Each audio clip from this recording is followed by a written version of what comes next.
The protests in New York have been going for about 20 days now, but this is the first time we've seen some action in Washington, D.C.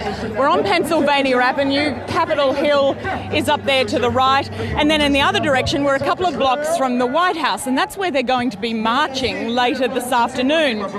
They've been gathering in a park nearby here for a couple of days, but only in small numbers.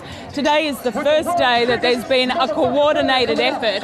They've called it Occupy DC. They're trying to copy, of course, the momentum that they've seen in New York, and they want people to eventually sleep out here tonight. Like the groups in New York, they are anti-capitalism, anti-Wall Street, anti-war. There's a lot of placards here talking about healthcare and social security as well. We spoke to a few of them earlier, and this is what they had to say. I have 11 grandchildren, and I say I'm going to Washington not for me, but for my children and for their children. And that's what's, because it's really, we're not getting any help from Mr. Obama, even though I work for him, voted for him. He's not helping us. He's on the side of Wall Street. Either that or he's very timid. We don't know what is driving this man.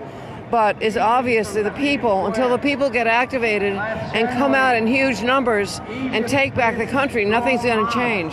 We want to be heard, that we won't be ignored, even though we are the 99% and we pay a lot of the taxes, we do all the working, and yet we have none of the voice being listened to.